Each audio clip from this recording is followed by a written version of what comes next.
Good day everyone! So I am here to inform you about volleyball. And syempre, pangalan ko, Florence ROLEDA ng BSHM 2D4. So part 1 po natin ay History of Volleyball. Volleyball was invented in 1895 by William G. Morgan, Physical Director of the Association or YMCA in Holyoke, Massachusetts. Morgan called the sport mintonet until a professor from Springfield College in Massachusetts noted the varying nature of play and proposed the name of volleyball. In 1895, when Morgan invented volleyball, it did not become an Olympic sport until 1964. Part 2, Rules and Regulations. Siyempre po, bawat laro, meron po tayong sinusunod na rules and regulations. At lalong higit po dito sa volleyball. So, una po nating rule and regulation ay 6 players on a team, 3 on the front row, and 3 on the back row. So, meron po tayong tinatawag na lines sa court ng volleyball, which is indicated po siya para po sa 6 person each side of the court. And maximum of 3 hits per side. Ito po yung tinatawag nila na 3 touches lang po kada isang team. And then to be passed po siya sa opposing team. Player may not hit the ball twice in succession. Ito po ay tinatawag na double or violation po siya. Kasi po, bawal po ang iisang tao ang mag-hit ng ball ng 2 beses. It's a violation po. Ball may be played off the net during a volley and on a serve. A ball hitting a boundary line is in. Ito po ay sa perspective po ng ating referees wherein sila po talaga yung nagde-decide if yung bola po ay talagang lumapat dun sa boundary line na tinatawag. At pag lumapat po yun, considered po yun as in. A ball is out if it hits an antenna, the floor completely outside the court, any of the net or cables outside the antenna, the referee, stand or pole, and the ceiling above a non-playable area.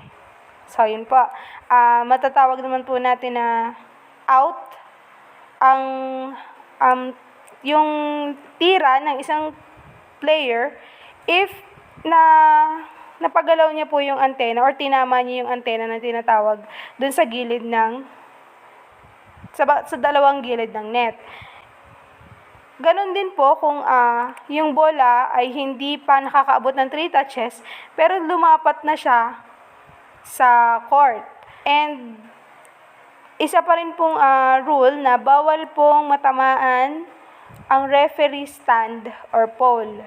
And then, yung ceiling po, pag over high na po yung tira ng isang player at tumama na po ito sa ceiling or any objects po, basta po bawal po yung may tatamaan yung bola.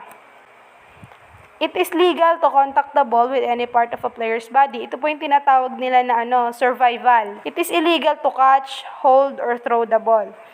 Ito po yung sa basic rules po, ito po yung nauuna na syempre it is illegal po na sambutin yung bola kasi po we're in a valley which is kailangan mong ibalik yung bola or panatilihing nasa ere. If 2 or more players contact the ball at the same time, it is considered one play and either player involved make the next contact. A player cannot block or attack a serve from on or inside the 10-foot line. So, ito din po yung rule na pinatutupad po talaga. Wherein meron pong isang player na blinak po yung nag-serve. And that is illegal po. Considered po siya na point para po dun sa na-block na service. After the serve, frontline players may switch positions at the net. Kung minsan po, ito po yung nagiging struggle ng mga players, lalong higit po yung mga hindi sapat yung training. Kasi, minsan, meron po tayong tinatawag na switching positions na tinatawag, wherein hindi yung original position nyo yung lalaroan mo. For example po is 1, 2, 3, si number 2 ang nasa pwesto ni number 1 and si 3 ang nasa pwesto ni number 2. And then, yung pwesto po nilang yun po yung lalaroan nila, pero ang kanilang order ay 1, 2, 3. So, while serving po, 1, 2, and 3 yung kanilang positions. Pero right after the serve, magiging 2, 3, 1 sila. So, yun po. Part 3, court dimension. So, ito po yung court dimension ng beach volleyball. Meron po kasi tayong tinatawag na dalawang uri ng volleyball. Beach volleyball and indoor volleyball. Ang beach volleyball po ay 8 meters wide and 16 meters long. At ang taas po ng net niya para sa lalaki ay 7'11" and sa mga babae naman po ay 7'4". Ito naman po yung volleyball court dimension, indoor game. So, ang kanya pong haba per line. Per feet is 60 feet long and 30 feet wide. So, yan po. Part 4, officiating. So, paano nga po ba talaga i-officiate ang isang volleyball game? Strive for consistency, never even up when you have made a mistake. If you made a mistake, let it go and continue to do the best you can. Don't let complaints bother you or break your concentration. Some of the best matches will bring you to the most complaints. Be friendly and courteous but also firm. So, yan po yung nasabi ko na po kanina. Don't let players, coaches, and the crowd influence your decisions. Syempre, referee ka, dapat ikaw lang yung may firm na desisyon. Kahit na anong sabihin nila na desisyon dapat dun sa nangyari, kailangan meron kang desisyon na pansarili, na paninindigan mo yung dinesisyon mo. Listen to any reasonable inquiry but don't allow constant questioning about your calls. Yes, tama po yun. Kasi po, na-experience na din po namin yan once nung nag-officiate kami ng volleyball game last year. Nung kami po yung nag-officiate ng volleyball game nung Sport Fest. The next one, the officiating crew should be officiating volleyball as a team. So yes, kailangan yung isang referee ng volleyball or any team sports, kailangan i-officiate yung game as a team. Hindi mo siya i-officiate kasi for example, yung pinsan mo nandun sa isa, officiate mo na mas maganda. Mali yun. Dapat, kung referee ka, panindigan mo na referee ka and you are a good referee. At hindi ka katulad ng ibang referee na nagbe-base kung sino yung mga taong nakatayo dun sa kabilang court. Work together with your other officials.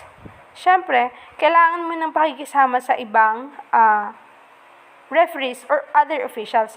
So, cooperate as closely as possible and give each other active support. So, yan, lagi naman kailangan sa sports ng support, even it's moral or kahit ano pa mang support yan, basta you give each other active support. So, number 2, dito sa slide nito is be serious but have fun. You owe it to respect the game. Every match is important to the teams playing. Get in the right frame of mind and focus on the match you are about to officiate. So, yan, nabanggit ko na po kanina, kailangan focus ka. Pwede ka namang magseryoso, pero kailangan mo rin i-enjoy yung pag-officiate. Kasi hindi naman sa sinabi na nag-officiate ka lang, is that boring yon. Okay? So, every match is important to teams playing. Kasi syempre, each point for the player, it means life of a team. So, every match, yung tinatawag mo natin na first set, kahit sabihin nila na first set lang yan, bawi ka kung best of 3 to game. Best of 3, set 5. Kahit sabihin nila na first match, first set lang yan, nanalo lang sila sa first set, pero kukuhanin natin ang second set. Next, referee should not be part of the match. Your job as a referee is to watch, judge, do not coach. Be consistent. Yun po, nasabi ko na po kanina, paulit-ulit na po tayo dito. Your job as a referee is to watch and judge. What is a catch or throw or double hit? It all depends on the level of play of the teams. Allow play on both sides of the net and call what is different. So yun, kailangan mo rin maging balance. Kasi kung yung isa, tinawagan mo siya ng double or nag-sign ka ng after mo mag-whistle, sabi mo, ang judge mo double siya or hand hold, dapat kung paano mo siya nakita dun sa isang team na yun, ganun mo rin siya makikita dun sa isang team. Kasi when you are officiating, kailangan yung balanse ang iyong pagja-judge. So yun po, proceed po tayo sa part 5. Ito po yung game. At dito po sa game, ang inisip ko na lang po dito ay how to play volleyball. Kasi po we're in a team sports, syempre kailangan nating malaman kung paano po laruin ang volleyball. Kung sinasabi nilang mahirap nga ba? Volleyball is a complex game of simple skills. The ball is spiked from up to 60 cm above the height of a basketball hoop. About 3.65 meters po yun, and takes fractions of a second to travel from the spiker to the receiver. That means the receiver must assess incoming angle, decide where to pass the ball, and then control their pass in the blink of an eye. A purely rebound sport, you can't hold the ball. Volleyball is a game of constant motion. So yun po, meron po tayong tinatawag sa volleyball na spiker, receiver, setter. Yun po yung three main characters na meron dito sa, three main players, name players, dito po sa volleyball. As a spiker po, meron po tayong iba't ibang klase ng spiker. Pero to be general po, spiker po ang tawag muna natin. Because we are in the basic learning about volleyball. Next, a team can touch the ball 3 times on each side of the net. Yan po, nasabi ko na po kanina yung 3 touches. The usual pattern is a dig, an underarm pass made with the forearms. So, yun po yung sinasabi nating dig ay yung simple patatalbugin po natin yung bola from our arms. Gamit po yung ating mga braso. A set, minsan po ang set na tinatawag natin or setting na ginagawa ng mga setters is toss po. The ball is served into play. Teams can also try to block the opponent's spike as it crosses the net. So yun po, meron po tinatawag din na defense dito sa volleyball. Not only attack, meron din po dito yung defense kung paano mo madidepensahan yung court ng team. So pwede mong i-block yung spike or yung attack ng other team just to protect your own court. A block into your own court counts as one of your 3 touches in beach volleyball but not in volleyball. So next, yan. Sabi nila ang hirap maglaro ng volleyball pag hindi ka naman power. Mali po yun. Ang lahat po ng bagay na papag-aralan at lahat po ng bagay na napag-aralan, gagaling at gagaling ka rin. May nakikita pa rin po tayo naglalaro ng basketball, volleyball, na maliliit po. Hindi naman po lahat ng katangkaran yun lang ang nakukuha. Kasi po ang hinahabol po ng mga coaches, syempre po, yung skill. Kasi po kahit na matangkad, hindi po lahat ng matangkad na biyayaan ng skills. So yun po, dapat po ma-discourage ng volleyball ang mga tao na hindi siya laruin or pag-aralan. So yun, power and height have become vital components of international teams. So yun po, pinakang main components man yon ng international teams, pero hindi nila maaalis na meron silang, hindi man ganun kalong-legged, pero kasali sa team. Kasi meron tong skill Yun yung panlaban nila sa ibang team. Although yung ibang team matatangkad talaga lahat, pero hindi lahat yung skill nandun sa kanila lahat. Meron nandun na naibigay dun sa mga hindi katangkaran. But the ability of the teams and coaches to devise new strategies, tactics, and skills has been crucial for continued success. Yan. Kung ang consistent lang na hinahire nila or kinukuha nila mga players is that yung matangkad, paano naman yung skills niyan? Paano naman yung mga bibigay mong mga strategies diyan, makukuha niya ba? Kung yung mga tactics na binigay mo ay hindi niya nakuha, yung mga strategies na tinuro nyo, yung mga positioning, yung mga power spikes, yung mga skills, yung mga power setters, wala sa kanila, hindi mananalo yan. So basically, ang pino-point out ko lang po dito is that hindi naman po lahat ng matatangkad, yun lang ang kinukuha. At hindi lahat po ng matatangkad skillful. That's why hindi po dapat ma-discourage yung mga hindi katangkaran na tao. The following are described: serving, passing, setting, attack options, blocking, and defensive skills. Another one, while it is true that volleyball can be a difficult sport to learn with, that doesn't mean that you should get discouraged in learning the ropes of the game. Volleyball is a wonderful sport that will develop your physical strength, versatility, speed, and agility. So, yun nga po. Hindi naman po porket sinasabi ng iba na mahirap pag-aralan o mahirap laruin ang volleyball. Hindi naman po ibig sabihin nun na kailangan mo nang ma-discourage, na hindi mo kaya. Kasi sabi nga po nila, ang buhay ay continuous learning lang yan. Ikaw yung may hawak kung ano yung matututunan mo bukas, kung ano yung bago mong malalaman. So, kahit nasabihin natin araw-araw ka nanonood ng TV, araw-araw ka nanonood ng pagluluto, kung hindi mo ina-apply, hindi mo malalaman na matututo ka. So, ganoon din po sa volleyball. Although nakikita mo lang siya, nakikita mo na naiinitan, nakita mo na pawisang-pawisan, nakita mo na nahihirapan, nagkakasugat, aayawan mo na.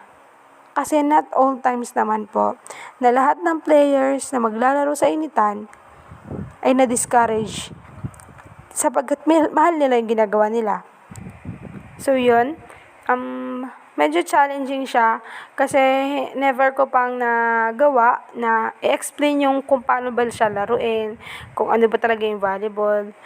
So yun, pero this time, medyo na-refresh ulit ako kasi as a player, hindi naman na ako nakakapaglaro ulit kasi nga dahil ng pandemic na ito, which is looking forward na sana matapos na, sana makabalik na ulit ako sa court. Kasi for the meantime, hindi ko na alam kung physically fit pa ba ako. Kasi one way ko na rin para maging physically fit is that trainings, dancing, napansin nyo naman kanina sa intro ko, nagti-TikTok. Kasi syempre, that is my way para lang mailabas ko yung mga excess calories ko. And syempre, para mapanatili yung sarili kong fit. Kasi, to be honest, hindi talaga ako into workouts or exercises. Hindi ko kaya na 30 days or 1 month exercise consistent. Makakaya ko 1 week. Pero after that 1 week, wala na. So, yun. Nakakatawa mong isipin na lalo akong lumulobo, lalo akong nafe-feel na lumalaki ako kung hindi nagtutuloy-tuloy talaga. Just like jogging sa umaga. Minsan nagigising ako 8. That's unhealthy kasi natutulog ako mga 11 or 1. Kaya, minsan, hindi ko na napapansin na yung ginagawa ko unhealthy na siya. Which is dati ko pa naman siyang habit. Ganito na ako talaga dati. Minsan 1 matutulog, 11, 10, ganyan. Magigising ako 6. Di ba kulang na kulang sa tulog kasi may pasok pa. Or, kasi may pasok pa. Pero, yung kain ko, balance. Unlike ngayon, na nadagdag pa yung kain ko. Kasi mas parang naboboard ako, mapapakain ako. And then, lalo naman akong lumalaki kasi nga hindi ako nag-exercise or nag-workout. So, yun po. Again, pangalan ko po Florence ROLEDA ng BSHM 2D4 and I am proud to say that I am part of the volleyball team of Minscat na ngayon po ay Minsi na. Congratulations for us and syempre, para po sa mga professors namin, stay safe and God bless. Thank you!